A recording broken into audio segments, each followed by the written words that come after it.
Have you ever noticed how sometimes you crave silence and space, and other times the same silence feels unbearable? How being alone can feel like rest one day and like exile the next, and how being with others can be nourishing in one moment, then draining an hour later. This isn't confusion. This is the truth of being human. You might settle into your breath right now, just noticing where the air moves, the chest rising, the belly soft. Nothing needs to change. There's a kind of tide that moves through us, not the ocean tide, but something like the way a forest breathes. In the morning, the trees release oxygen. In the evening, they draw it back in. Both movements are necessary. Both are part of the same living system, and neither one is better than the other. We often speak about balance as if it's a fixed point, a place we can arrive and stay. But balance in nature is never still. It's a constant adjustment. The tree doesn't hold its branches rigid against the wind. It sways. It bends. It responds when you're with others. There's a kind of energy exchange. You listen, you speak. You notice their faces, their tone, the way they lean forward or pull back. You adjust your own presence to meet theirs. This is natural. This is how connection happens. But it also asks something of you. It asks you to be responsive, to stay aware, to modulate. And after a while, that responsiveness can become tiring. You might notice this in your body. A slight tension in the shoulders, a heaviness behind the eyes, the breath becoming a little more shallow. These aren't signs that something is wrong with you or with the people you're with. These are signs that the tree has been bending in one direction for a while.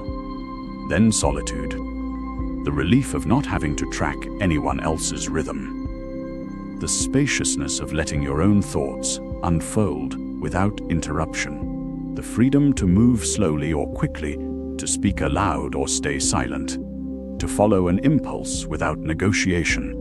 This, too, is natural. This, too, is necessary. But if you stay in that solitude long enough, something else begins to happen. The spaciousness starts to feel less like freedom and more like emptiness. The silence that was restful becomes heavy. Your own thoughts, which seemed so interesting at first, start to circle. You notice you're thinking about the same things again and again, wearing grooves into your mind. The forest that breathes in must also breathe out. You might bring your attention to your hands right now, just resting. Noticing the temperature of the air against your skin, the small sensations that are always there when you pay attention.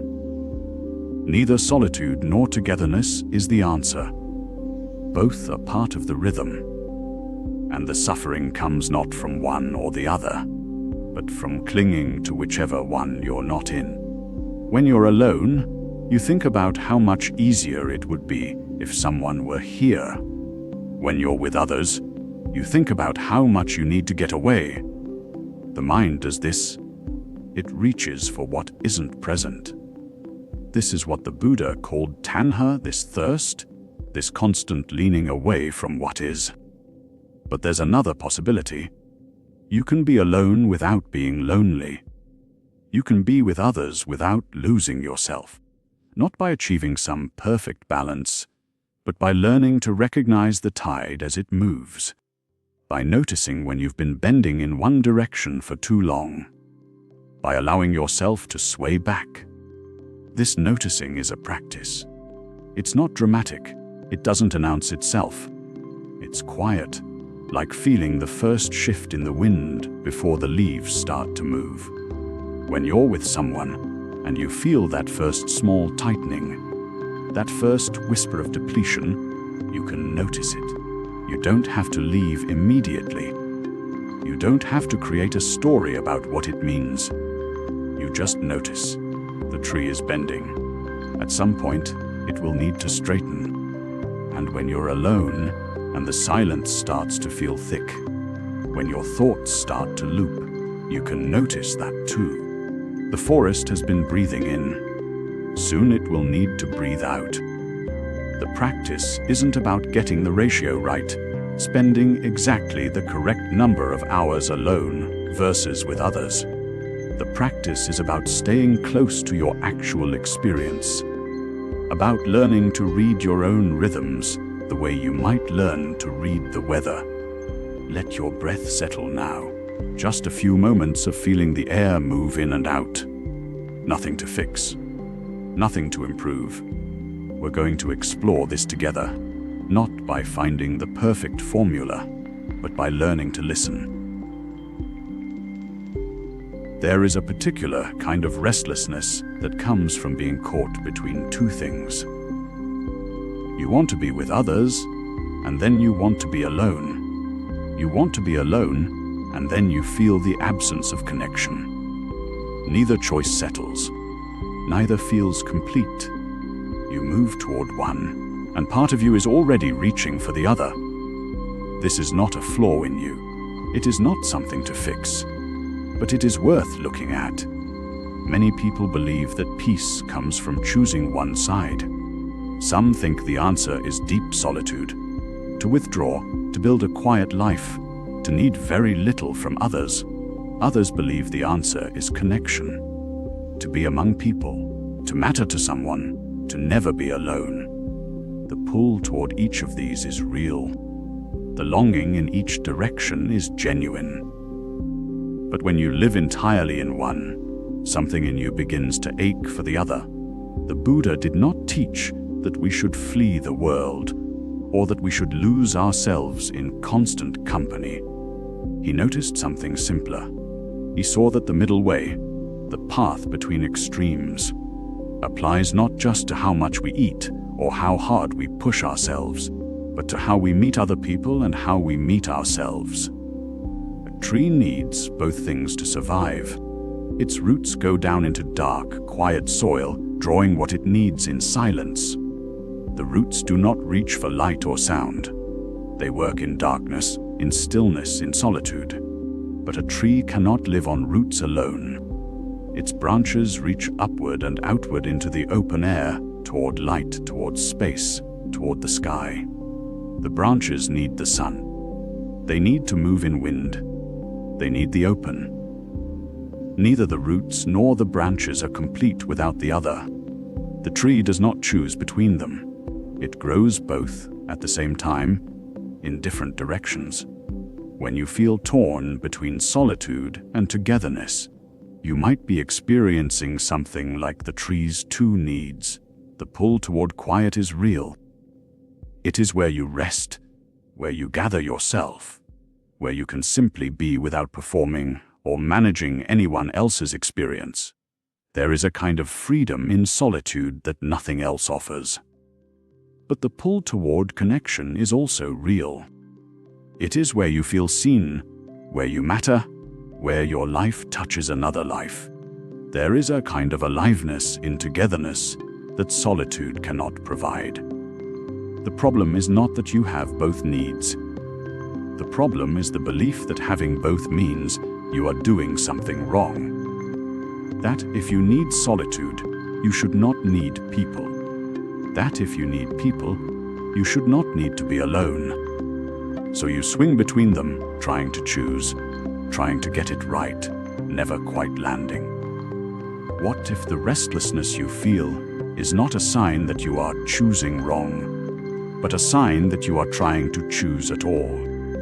Notice what happens when you are alone for a while. At first there is relief, the noise of managing relationships, of being observed, of performing. It settles. Your breath becomes your own again, your thoughts slow, and then, gradually, something else begins to move. A quietness that deepens into something like loneliness, a silence that starts to feel like absence. You begin to wonder about the people you care for. You imagine conversations. You feel the shape of connection that is not there. This is not weakness. This is the branches of the tree reaching for the sky. And notice what happens when you are with others for a while. At first there is warmth, The sense of being known, of mattering, of being part of something. Your energy rises. You are engaged, responsive, alive in a particular way. And then gradually something else begins to happen. A subtle fatigue. A sense of your own edges blurring. A need to step back, to be by yourself, to remember who you are when no one is watching. This is not antisocial. This is the roots of the tree going deeper into the soil. These movements are not mistakes. They are rhythms. They are the natural pulse of a human life. The tree does not apologize for having roots and branches. It does not feel conflicted about needing both darkness and light. It simply grows in both directions, and the tension between them is what gives it strength. The roots hold firm because the branches are reaching. The branches can reach because the roots hold firm.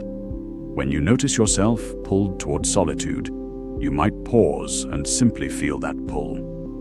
Not as a problem, not as something you should resist or overcome, just as a pull, a real need, a branch reaching. And when you notice yourself pulled toward connection, you might do the same.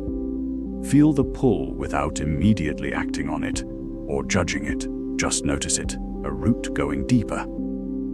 Throughout your day-to-day, you might begin to watch these movements in yourself. Not to change them or to choose between them, but simply to see them. Notice when you feel drawn toward people.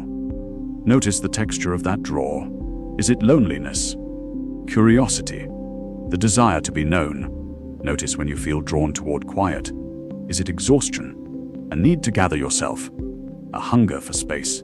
Do not try to satisfy the draw immediately. Do not push it away. Just notice it, the way you might notice a cloud moving across the sky. As you watch these movements without fighting them, something begins to shift. The restlessness that came from trying to choose begins to ease. You begin to recognize these pulls not as contradictions, but as a rhythm, a natural alternation. The way a day has morning and evening, the way a breath has an inhale and an exhale. Neither one is wrong. Neither one is the whole story. This is where peace begins, not in choosing one side, but in recognizing that both sides are part of you, and that the tension between them is not a problem to solve.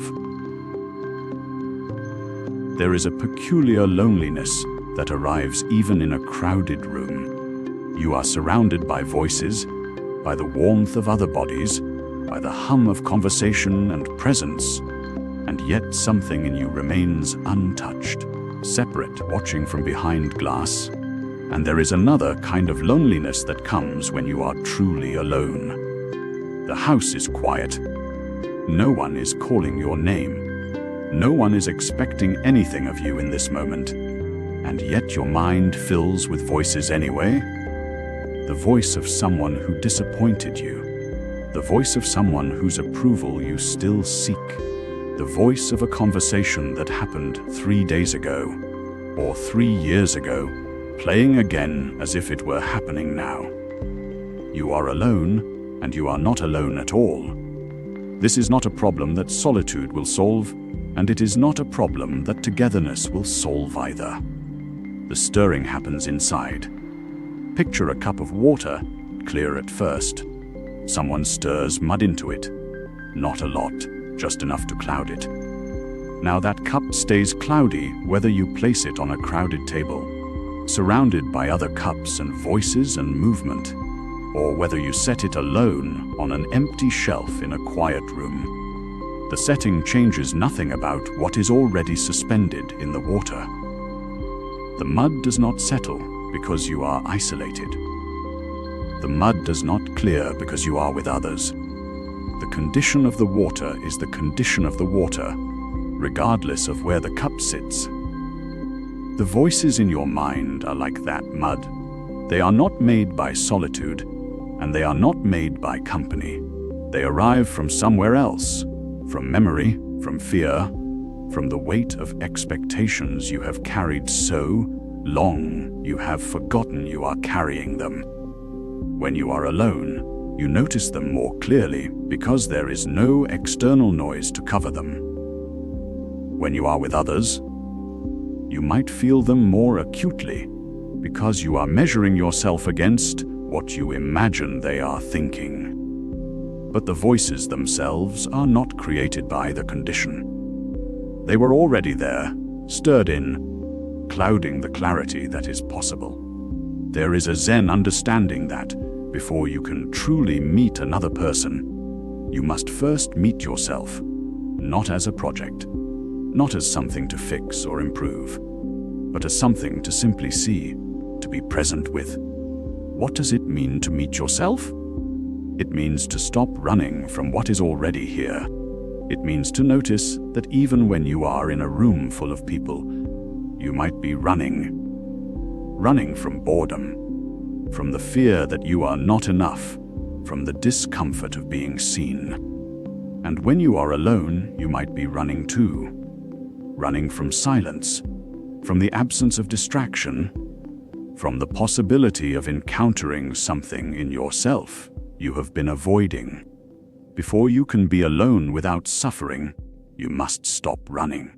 Before you can be with others without that strange glass wall between you and them, you must stop running. The running is what creates the mud. The running is what stirs the water. When you stop running, something shifts.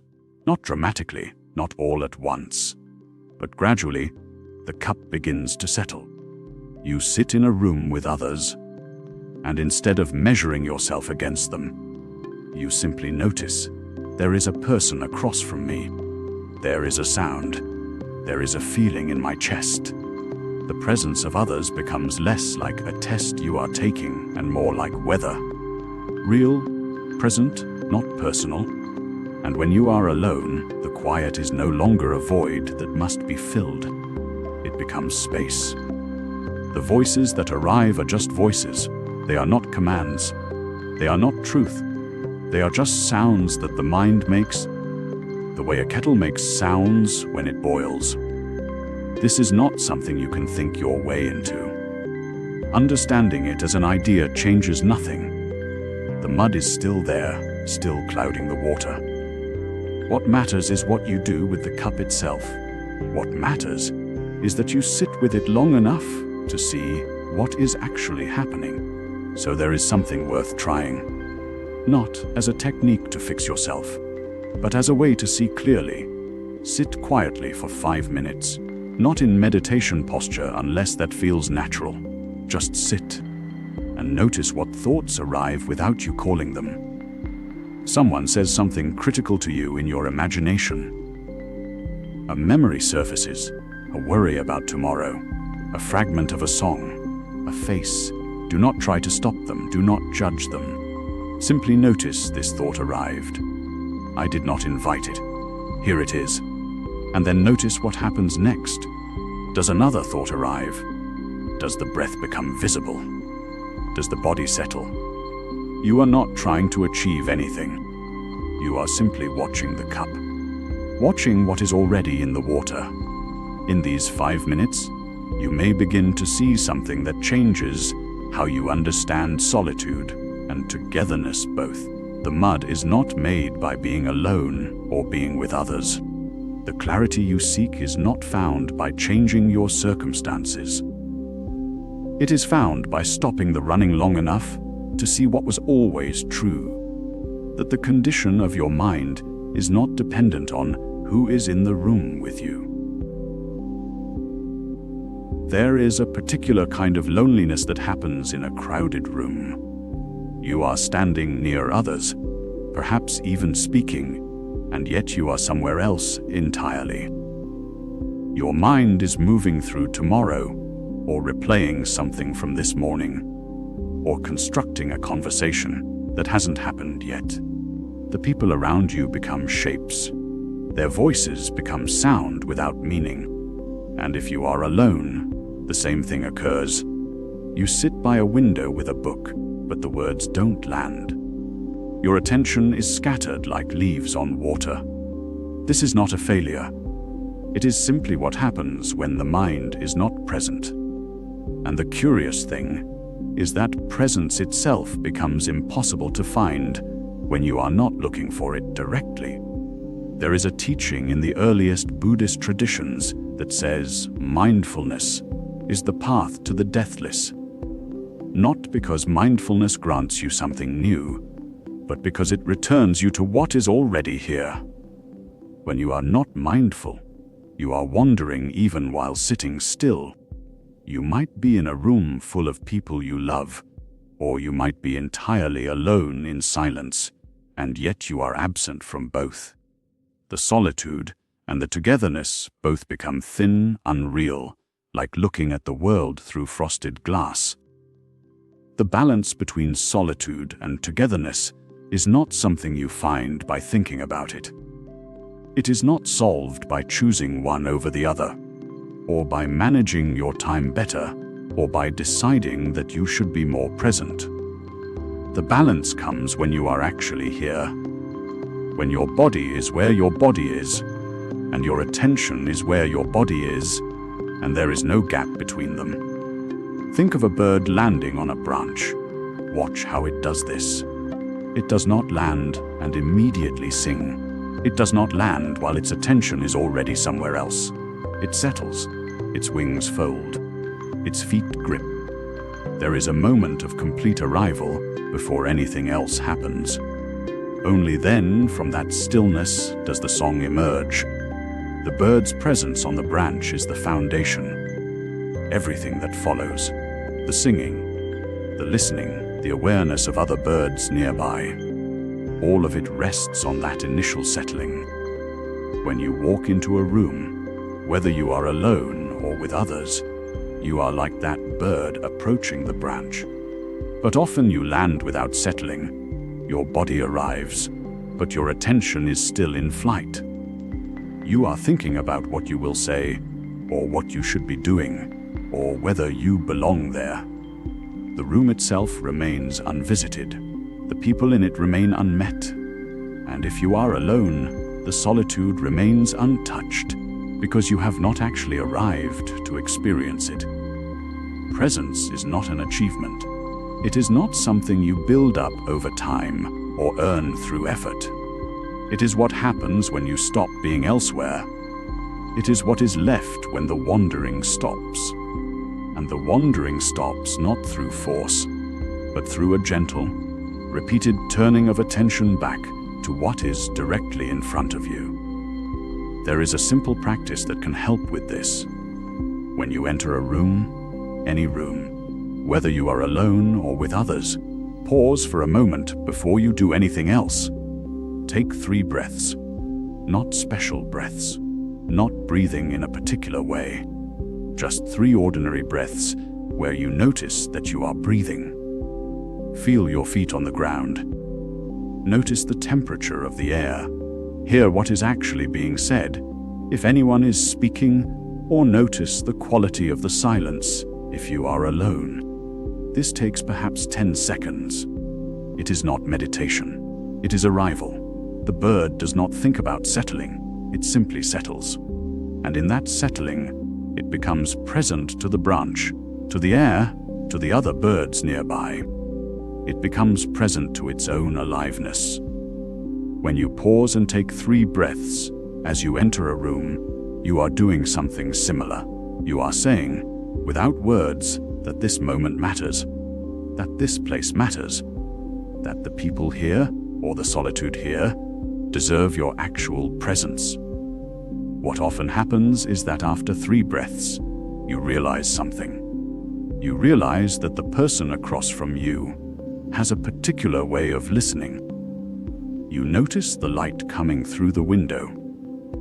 You hear the actual words being spoken instead of the story you were constructing about them.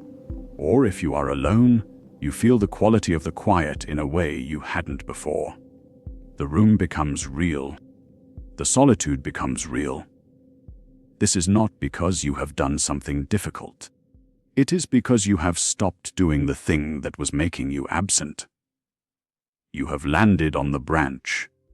You have settled your wings. The balance between solitude and togetherness is not a problem to solve. It is a presence to return to. Again and again, you will find yourself wandering. Your mind will drift. You will be in a room without being in it.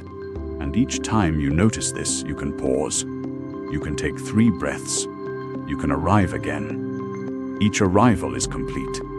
Each one is enough. The practice is simply this: to notice when you have drifted, and to come home to where you actually are. There is a peculiar loneliness that happens in a room full of people. You sit across from someone you care about, and their words arrive like static. They speak about their day, their worry, something that matters to them, and you find yourself waiting for them to finish, not waiting to respond with care, waiting for the noise to stop. And then, when you are alone, the quiet feels too large. It presses against you. You reach for your phone. You turn on music or a podcast or the television. Anything to fill the space. The silence feels like absence rather than presence. Like something is missing instead of something being held. This is what forgetting how to listen does. It splits the world in two. Conversation becomes noise. Solitude becomes emptiness, and you move between them both, satisfied by neither. The teaching from the Zen tradition is simple and difficult. True listening happens in the space between sounds. True speaking arises from silence. This is not poetry. It is an observation about how awareness actually works. Think of music. Not music as a collection of notes played one after another. Music is not only the notes, but the rests that give them shape and meaning. A violin note held for 2 seconds is one thing. A violin note held for 2 seconds, followed by 3 seconds of silence, is something entirely different. The silence is not empty space where the music pauses. The silence is part of the music itself. It gives the note its weight. It lets the listener feel what was just played. It creates the space where anticipation can live. Without the rests, there is only noise. No matter how beautiful the individual notes are, played without pause, they become a blur. The ear cannot distinguish them. The heart cannot feel them. The rests are not the absence of music. They are the music revealing itself through contrast and breath. Listening to another person works the same way. When you listen without space, you are not really listening. You are waiting. Your mind is already forming a response, already judging what you are hearing, already moving toward the next thing. There is no rest. There is no silence where understanding can settle. The other person feels this. They sense that you are not actually with them. And they feel the loneliness of being heard without being understood. True listening requires you to stop, to let silence live between their words and your response. Not a heavy, awkward silence where you are straining to think of what to say. A natural silence. The kind that happens when you are genuinely curious about what someone has just shared, and you need a moment to let it land in you before anything else moves. This is harder than it sounds, because we have been trained away from it. We have been taught that silence is a gap to fill. That pausing makes us seem slow or uncertain. That the person speaking will feel rejected if we do not immediately respond. None of this is true. What is true is that most people have never experienced being truly listened to. They have only known the noise of half attention, of waiting turns, of being heard but not understood. When you sit with someone and you let 3 seconds of silence pass, after they finish speaking, something shifts. Not because 3 seconds is magic, but because in those 3 seconds, you are choosing presence over performance. You are choosing to actually receive what they said instead of preparing your reply. You are honoring the weight of their words by not rushing past them. And something else happens too. In that silence, The other person feels seen, not judged. Not waiting to be fixed or advised, just seen. They feel the difference between noise and listening, and they begin to relax into the conversation in a way they may not have in years. The same is true for solitude. When you can listen to silence the way you listen to music, silence becomes a living presence. It is not an absence. It is a fullness. The quiet is not something pressing in on you. It is something you are part of. Your breath is part of it. Your heartbeat is part of it. The small sounds of the room are part of it. And your own thoughts, when you stop fighting the silence and just let them move through, become part of it too. This is what it means to find balance between solitude and togetherness. Not to divide your time equally between them, but to bring the same quality of listening to both. To understand that conversation and silence are not opposites. They are two expressions of the same capacity. The capacity to be present. To let things be as they are. To receive without grasping. To speak without needing to fill the space. The practice is simple. In your next conversation, when someone finishes speaking, pause. Let 3 seconds pass before you respond to anything said. Do not count them. Do not make it feel deliberate or strange. Just notice that you are pausing. Notice what happens in that space. Notice what you hear when you are not preparing to speak. Notice how the other person responds when they feel that you have actually received what they said. And then notice what that same quality of listening feels like when you are alone. You might have noticed something in yourself. When you are alone, a restlessness comes. Your mind reaches for a phone, a voice, a presence. You imagine a conversation happening somewhere else, a gathering you are not part of. The solitude that seemed peaceful moments before begins to feel like absence. You want to be with others. Then you are with others. The room fills with voices, with needs, with the simple fact of being observed and observed. And something shifts. Now the quiet room calls to you. You imagine yourself alone, undisturbed, finally able to think or rest or simply be without the weight of another person's attention. The togetherness that seemed like connection moments before begins to feel like intrusion. You want to be alone. This is not a character flaw. This is not something broken in you that needs fixing. It is the shape of craving, and it moves through almost everyone. The Buddha noticed this pattern in human life. He saw that we suffer not because circumstances are always wrong, but because we are always leaning away from what is actually here. We are reaching for what is absent. When alone, we reach for togetherness. When together, we reach for solitude. The reaching itself becomes the problem, not the aloneness, not the togetherness, the wanting of something else. This is not about willpower or discipline. It is not about learning to be content by force. It is about seeing clearly what is happening in the moment, without the fog of wanting to be elsewhere. Imagine a pendulum. When you push it hard in one direction, it swings far to the other side.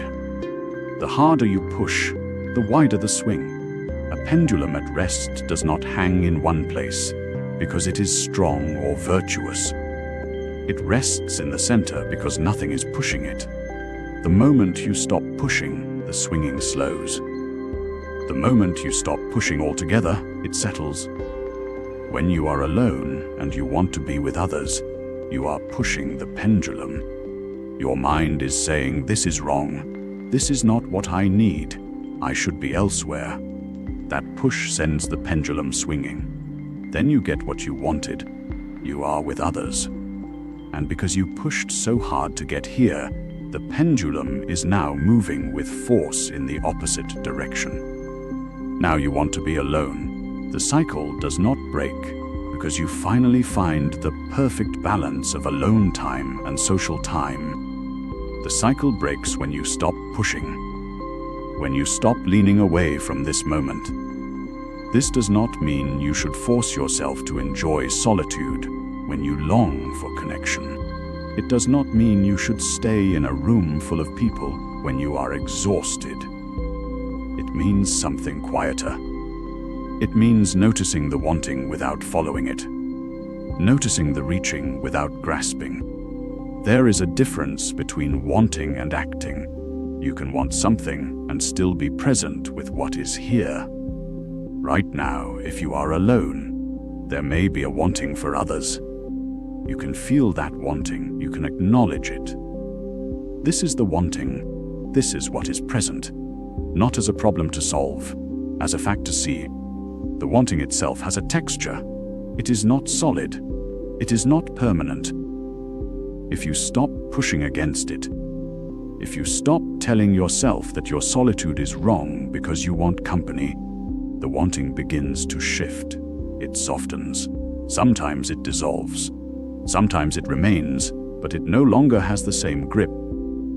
You can be alone and aware that you want connection, and that awareness is different from being alone and suffering, because you are not with others. When you are with others, and the wanting for solitude arises, the same principle holds. You can be in a room and notice wanting solitude, not as a failure of the moment, as information, as the present experience. The moment you stop fighting the togetherness becomes different. You are no longer pushing against it. The pendulum is no longer building momentum. Here is what you might do, quietly.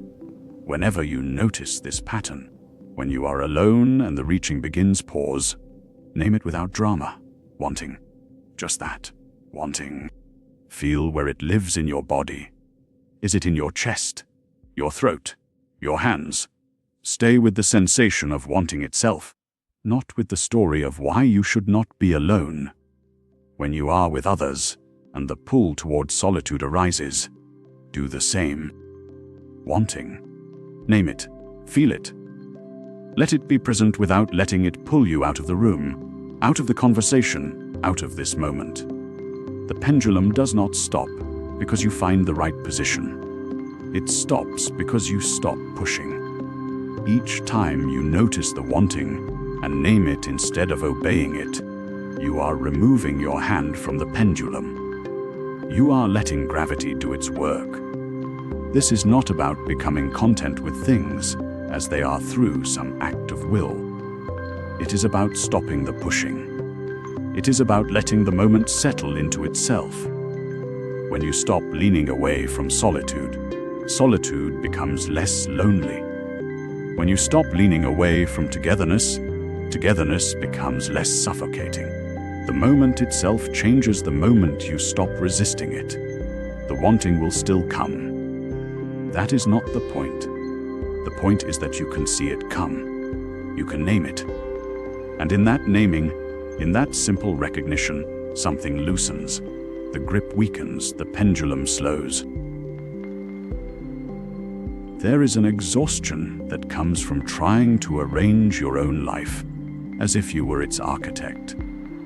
You wake and think about when you will be alone, when you will be with others. You make plans. You protect time. You feel the tug of wanting solitude, then the pull of connection, and somewhere in that back and forth, you begin to grip. You begin to decide. You begin to manage. This is a quiet form of suffering because it looks like care. It looks like knowing what you need. But underneath, there is a constant negotiation happening. A resistance. A sense that if you do not hold the reins tightly enough, the balance will tip the wrong way, and you will find yourself either drowning in other people or withering in isolation. The exhaustion is real. The effort is real. But the thing you are trying to control, the natural rhythm of solitude and togetherness, it does not respond to your grip the way you imagine. Watch a door in a room where wind moves freely. The door swings open, it swings closed. It does not decide. It does not plan ahead for which direction feels right today. The wind moves, and the door moves with it. Sometimes it opens wide, sometimes it closes softly, sometimes it rests half open for a long time. The door does not exhaust itself trying to manage the wind, it simply responds. You are not a door, of course. You have intention. You have preferences. You have a sense of what nourishes you and what depletes you. That is not the problem. The problem is the layer underneath. The belief that you must control when these conditions arrive, that you must engineer the perfect proportion of alone time and shared time, as if the world were a formula you could balance on a scale. Life does not work that way. Conditions arise. A friend calls when you were planning solitude. Work extends into evening when you had carved out quiet. Someone you love needs you. Or you find yourself alone on a day you had hoped to be with others. These are not failures of your planning. They are the texture of living in a world you do not fully control. The teaching that moves quietly through Mahayana Buddhism is this: compassion includes yourself. Not as a slogan, not as something to repeat when you feel guilty, but as a direct seeing. When you stop trying to force the balance, when you allow conditions to move as they move, you are actually being kind to yourself. You are letting yourself off the hook. You are saying, it is okay that I cannot arrange this perfectly. It is okay that some days bring more solitude than I expected, and other days bring more togetherness. My needs will not disappear. They will arise again. This is not resignation. It is not giving up and accepting whatever comes as if you have no say. It is something quieter. It is the recognition that the effort itself, the constant monitoring, the planning, the resistance to what is actually happening, costs more than simply being present to what arrives. When you stop gripping, something shifts, not immediately, not all at once, but gradually you begin to notice that solitude comes and goes naturally, that togetherness comes and goes naturally, that you do not have to earn them or protect them with such vigilance. The door swings, the wind moves, and you are not separate from that movement. You are part of it. There is a quality of trust that grows from this. Not blind trust, not a naive belief that everything will work out, but a quiet knowing that both solitude and togetherness are necessary, that both will return, and that your job is not to control their arrival, but to meet them when they come, to be present, to notice what each one offers. When you are alone, you can be alone without the anxiety that you should be with others. When you are with others, you can be with them without the part of your mind that is already calculating when you can escape back to solitude. The quality of each state deepens because you are not resisting it. This is where the practice becomes simple. Not easy, perhaps, but simple. For one day, just one day, you might try something. You might decide, before the day begins, that you will not try to change the balance that arrives. Whatever comes, whether it is solitude or togetherness, whether it is what you hoped for or not, you will meet it without the layer of resistance, without the voice that says this is wrong, this is too much, I need something different. One day is small enough that it does not feel like a vow. It is just an experiment. A way of sensing what happens when you stop arranging. You might notice how much energy was going into the effort. You might notice what becomes possible when that energy is freed. You might feel, for the first time in a while, a kind of ease. Not because everything is perfect, but because you have stopped insisting that it be perfect. The door opens, the door closes, and you are here, breathing, present to whatever the day brings. There is no final answer waiting at the end of this. No moment when you will have solved the balance between solitude and togetherness once and for all. The invitation is simpler than that. It is to notice when you are leaning too far in one direction and to adjust without drama. To feel the pull toward others and sometimes to follow it. To feel the need for quiet and sometimes to honor that instead. This is not about getting it right.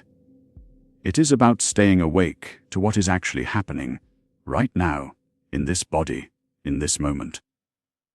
The breath tells you something if you listen. The quality of your attention tells you something. The tightness in your chest when you have been alone too long, or the scattered feeling when you have been surrounded by voices for days without pause. These are not problems to fix. They are information. The practice is to receive that information without turning it into a story about what kind of person you are. You are not someone who needs too much solitude. You are not someone who cannot be alone. You are simply noticing what is true right now and allowing that truth to inform what comes next. Sometimes you will choose solitude and find it difficult. The mind will be loud. The silence will feel like an accusation. You will want to reach for distraction, for company, for anything that takes you out of the discomfort. And sometimes you will stay anyway. You will sit with the restlessness until it softens. You will watch the thoughts without following them. You will find that the silence is not empty after all. Other times you will choose togetherness and feel the edges of yourself blur. You will lose track of what you think, what you want, what you know to be true.